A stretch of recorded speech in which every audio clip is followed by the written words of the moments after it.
Sweden আসলাম যে এখনো মরেনি বা ডেইরি আসলাম যেটা বলে, এটাই আমার কাছে বেশি ইয়া লেগেছে। সেক্ষেত্রে মোশাররফ করিমের অভিনয় কেমন ছিল? খুবই ভালো ছিল, এক্সেলেন্ট। ভালো লাগছে এবং সিনেমাটা ভালো লাগছে, গল্পটা ভালো ছিল। আমার মনে হয় পুরাই পয়সা উসুল, কারণ ভালো ছিল, অনেক টুইস্ট ছিল।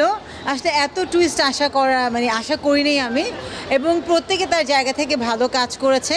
এবং আসার কথা হচ্ছে যে এত এত সিনেমা আমাদের আসছে এবং আমরা সিনেমা হলে আসছি। চক্কর দেখে চক্কর খেয়ে গেছি, আরও চক্কর আছে এর মধ্যে, খুব ভালো লাগছে খুব। ইয়াং ইয়ের মধ্যে ড্রাগ প্রবলেম যেটা আছে ওটা তো আসলেই একটা রিয়েল প্রবলেম।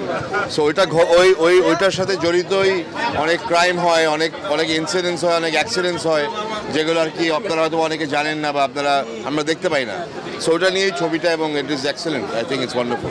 ইট ওয়াজ ইমপ্রেসিভ। লাইক বাংলাদেশের এই ইন্ডাস্ট্রিতে এরকম ক্রাইম মিস্ট্রি থ্রিলার খুবই কম আসছে। ভালো ছবি ভাই, আমার কাছে এটা দেখে মনে হচ্ছে এটা একটা অর্গানিক ভালো ছবি, এতে কোনো হাইব্রিড কিছু নাই। একদম ন্যাচারাল অভিনয়, মনে হচ্ছে যে আমি কাহিনীর মধ্যে ঢুকে গেছি পুরো। He has always been very brilliant, অনেক ভালো লেগেছে। আর Mousumi Nag was so beautiful, Tarin aunty was in a different manner. So সবাই দেখবেন।